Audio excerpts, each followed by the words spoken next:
Bonjour à toutes et à tous, vous écoutez Cinécast. Salut Thibaut. Salut Guillaume. Cinécast, c'est le podcast qui vous fait découvrir les dernières sorties cinéma et streaming. Et avant de plonger dans notre film du jour qui s'appelle Put Your Soul on Your Hand and Walk, pensez à vous abonner sur la plateforme de votre choix, à liker si vous êtes sur YouTube ou à laisser un avis sur votre application de podcast favorite. Alors, Put Your Soul on Your Hand and Walk, je vais y arriver. C'est un documentaire qui sort le 24 septembre Ouais, en Belgique et en France.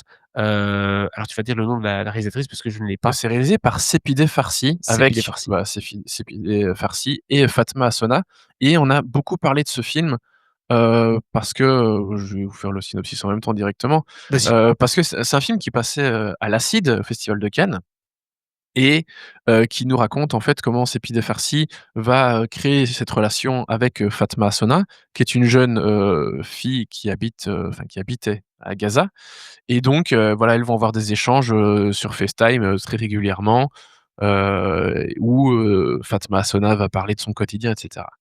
Et on a beaucoup parlé du film parce que, et ça, c'est à la fin du film, c'est que le film a été sélectionné à Cannes. Il y a eu l'annonce de la sélection à la CID, donc c'est vraiment la plus petite des sections parallèles, Mmh. celle, où honnêtement j'ai jamais été malheureusement, mais il y a tellement de choses à voir, à Cannes que voilà. Et en fait, Fatma Asona a été tuée par l'armée israélienne le lendemain de l'annonce de la sélection du film à Cannes. Ah ouais. Voilà, donc on a beaucoup parlé du film évidemment à ce moment-là. Évidemment le festival, donc la sélection officielle a aussi, fait son petit hommage et cetera. Autant dire que le film a suscité énormément Et d'attention autour de lui pour malheureusement des raisons bien tristes. il a pris une ampleur Hem supplémentaire Bah forcément oui, parce que voilà. c'est dramatique. Évidemment, la fin du film a été changée parce qu'on voit le dernier échange dans le documentaire, on voit la dernière fois qu'elles se sont parlé donc, le jour de la sélection, enfin de l'annonce de la sélection, et évidemment, bah, on parle du décès de Fatma Asona dans le film aussi. Mais donc voilà pourquoi on a beaucoup, parlé du film, et c'est rare qu'un film de la CID suscite, autant d'attention. Ils ont même dû, faire des séances supplémentaires à Cannes dans des plus grandes salles tellement, voilà, le film a créé, une Grande certaine émotion. sensation et émotion, ça c'est clair. Tout à fait. Donc, en fait, concrètement, le film, pour l'expliquer rapidement, c'est un échange, hein, d'un échange de vidéos qui sont envoyées par Fatma, pardon, depuis, Gaza Heu, avec la réalisatrice, c'est ça? Bah, c'est vraiment des échanges, Oui. WhatsApp, enfin, Voilà. des FaceTime, des WhatsApp, où elles se parlent vraiment en live, mais où tu vois évidemment le quotidien, les connexions internet qui sont pas terribles et tout. Mais donc à un moment où tu as pas beaucoup de enfin, le film donc se termine en avril, 2025 et il commence, allez 8 mois plus tôt, quelque chose comme ça. Donc on est en mi-2024, fin 2024, quelque chose comme ça. Enfin à l'été 2024 mettons, je sais plus exactement, il y a les dates, hein, Mmh mh. mais donc il y avait déjà pas énormément de journalistes parce qu'on sait bien, qu'Israël a interdit l'accès à Gaza à tous les journalistes. Heu et donc il restait que les journalistes, gazaouis sur place. Il y en a de moins en moins et donc voilà, Oui, ou les Fatma ouais. a été une source, en tout cas pour montrer le quotidien à Gaza et l'ampleur de la guerre. Voilà, il y a un extrait de la bande annonce si vous voulez, parce que c'est Ah, vrai que ça parle, on en discute, mais on peut montrer aussi un petit peu l'extrait de ouais, bon bande-annonce qu'on forcément c'est, enfin c'est en anglais, elle parle anglais, OK, donc voilà. on regarde ça tout de suite. Hello. How are you? I'm so happy to see you. Where are you now? Plaza. This is my neighborhood. No one live here or here or here. I decided to go to Cairo in order to cross through Rafah, but I couldn't because all the roads to Gaza were blocked. Instead, I started filming Palestinian refugees who were just arriving from Gaza. Through one of them, I came to know Fatem. How old are you? I'm 20. I am photographer. Voilà, donc une rencontre, sur forcément sur les cendres de Gaza, qui a eu lieu pour cette réalisatrice-là qui nous a montré du coup, on le voit dans la bande annonce, qu'elle filme son téléphone et que le film, tu l'as dit, c'est beaucoup ça finalement, c'est des échanges comme ça Ah téléphoniques, c'est ça quasiment, enfin à 95, hein. Il y a peu d'images d'autre chose. Il y a effectivement, comme on voit un petit peu dans l'extrait de la bande annonce, le moment où elle, la réalisatrice, c'est Pide Farsi, qui est donc une Iranienne, exilée, en France, comme beaucoup d'Iraniens dans le milieu artistique et culturel, voilà, elle a pas pu rester, en Iran et si elle y retourne, elle va passer par la case prison. Mais donc, Sepideh Farsi a tenté, d'aller à Gaza, voir, filmer. Évidemment, bien sûr, tout est bloqué, elle a pas pu, et elle a tenté d'avoir des images, de Gazaouis, comme elle le dit, qui fuyaient, Gaza. Mais donc, s au final, Fatem est son contact et la personne qui va lui permettre de montrer, ce qui se passe à Gaza, quoi. Où on voit, elle montre, Fatem montre souvent son quartier, tout est détruit aux alentours. Ouais, ouais, Il y a clairement. quasiment plus personne qui vit là. Elle a été parmi les dernières personnes à être restée dans le quartier. Tout ça pour finalement, malheureusement être tuée elle-même par l'armée Bah, israélienne. assassiné clairement, Heu, voilà, me dis pas que c'était pas prévu, ah non, non, beh, non, bien sûr, c'est prévu, suite à l'annonce du festival de je pense Cannes, que voilà.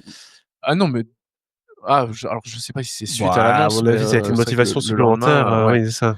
mais voilà, et c'est quand tu vois ce genre de choses, même si, je pense que pour la plupart des gens, dans le monde, il y a pas de doute, hein, sur ce qui se passe là-bas, mais tu te dis: «Comment est-ce que tu peux encore être, réfractaire, et même opposé à tout ce qui se passe là-bas, ou ne pas croire ce qui se passe là-bas quand tu vois ce genre de choses?» Et à un moment, tous ceux qui croient pas du tout, Ouais, en plus, qui sont opposés, beaucoup enfin de gens qui qui qui te refusent de disent: voir, «Non, tout il y a pas de simplement. génocide» et cetera. Tu te dis: «Mais en fait, comment tu peux rester, insensible?» Et enfin, je veux dire, là, c'est devant tes yeux, Mmh. tu vois? Et quand tu vois que tu as des gens qui nous disent, des soi-disant intellectuels, qui vont nous dire: «Ah, il y a encore des restos ouverts à Gaza et tout», tu te dis: «Mais comment c'est possible d'avoir aussi peu d'humanité et de enfin, tu pas les yeux en face des trous, en fait, Non, c'est pas possible». c'est que tu ne veux pas la voir la réalité, Mais parce oui, que c'est souvent ça, hein, qui se passe, parce c'est qu'elle que les correspond pas à ton narratif voilà et puis, et à tes idéaux ou enfin, ton idéologie.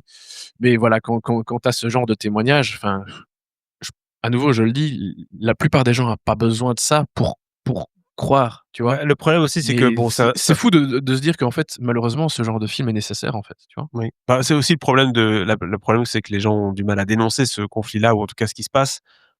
Parce que pour eux, c'est à partir du moment où tu lances une pierre contre quelque chose, bah, tu as l'impression que tu veux enfin, c'est comme aujourd'hui, tout le monde est soit de gauche, soit de droite. Tu peux pas avoir un avis un peu nuancé en disant: «Ce qui se passe là, c'est pas bien. Ouais. Par contre, à côté, il se peut se passer des choses bien». Tu es obligé de voilà, si tu es contre, tu es contre, quoi, tu vois? Et Oui, oui. bah, non, bah, c'est pas la vie est plus compliquée que ça. La vie est plus Bref. compliquée que ça, c'est sûr. Mais en même temps, tu vois, je trouve qu'avec certains sujets, bah, en fait, il y a pas vraiment de nuance. Ah, il y a des oui, il y a des sujets sur lesquels on doit être d'accord quand même normalement. Ouais. Normalement. Bah, et là, je trouve que c'est compliqué. Alors oui, il y a des nuances, hein, tu peux dire, c'est pas contre Israël, c'est pas contre le peuple israélien, c'est pas contre le pays en tant que tel, c'est Non. contre le gouvernement et cetera. Bien sûr, on peut nuancer ce genre de choses, mais voilà, nier, parce que ça devient vraiment du négationnisme à ce point-là, à ce point-ci, quand tu vois ce genre de choses, c'est assez fou, quoi. Qu'on Donc soit clairement, d'accord. le sujet est fort et en fait, les 2 heures, parce que c'est le film, enfin, il est long quelque part et vous allez comprendre pourquoi. Mais ça passe parce que Fatem a une personnalité hyper, joviale. Ouais, Elle est tout le charismatique, elle temps parle avec anglais le et tout. sourire et Ouais. tout. Elle parle un anglais évidemment pas, incroyable, mais voilà, que sa façon de décrire, le quotidien à Gaza, de décrire la situation, ce qui se passe aux alentours, voir, enfin il y a un missile qui tombe à 500 mètres, et elle est limite pas plus inquiétée que ça, par ce qui se passe. Enfin c'est fou de se dire que tu as des personnalités, aussi fortes dans des situations aussi dangereuses Alarmante, bien sûr, ouais. et dramatiques et le drame est arrivé. Mais voilà, je le film est un peu long dans le sens où, bah, c'est filmé, c'est la Voilà. réalisatrice qui filme son téléphone non-stop, Je quoi. pense que le format du film est un peu lourd à digérer, Ouais, forcément. c'est Bah, déjà, ça. le propos déjà du film est lourd évidemment, mais en plus de ça, le format le rend pas très digeste, quoi. Ouais, c'est ça, c'est pas toujours facile, à regarder parce que c'est pas cinématographique de filmer son téléphone, donc elle a un téléphone en main où elle a la conversation et puis elle a un autre téléphone avec Oui, lequel oui, elle filme le ça peut truc, aller quoi. pour Donc un docu Arte de 50 minutes, mais un film d'1h50, c'est plus c'est dur, ouais, quoi. 1 h Oui. 50, c'est un peu plus, c'est un peu plus compliqué à digérer, quoi. Donc voilà, la forme peut être un peu, et ça fait bizarre et peut-être Bah, non, mais bon, pas génial de on est dire là ça, pour ça aussi mais malheureusement, hein. voilà, donc la forme est pas top, mais le personnage, enfin les personnages sont top parce que, tu peux aussi, un peu, enfin, tu comprends aussi le personnage de Sepideh Farsi, Mmh.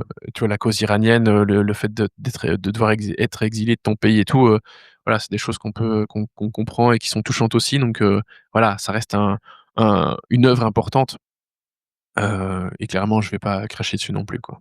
Voilà, donc qu'est-ce qu'on donne comme note du coup pour ce film? 3 étoiles, je Bah crois oui, que tu avais vu? c'est quand même un bon 3 étoiles, Une c'est œuvre sûr, hein, importante, tout à fait. et puis voilà, c'est un film important, il faut le voir, point, c'est tout. C'est clair. Film, sans doute qui sera montré aussi dans les écoles, à mon avis, j'en doute pas pour les étudiants de secondaire. Alors voilà, donc 3 étoiles pour ce film qui donc, je le rappelle, s'appelle pardon, Put Your Soul on Your Head and Walk. Ça sort donc fin du mois, hein, donc c'est le 27, 24 24 septembre, pardon, septembre. en Belgique et en France. N'hésitez pas un peu à nous dire dans les commentaires ce que vous avez pensé de ce film-là, si vous avez eu l'occasion de le voir. Restez courtois dans les commentaires, bien évidemment, sur ce genre de sujet. On se dit à très, très bientôt pour une nouvelle critique. Ciao, ciao. Ciao, ciao.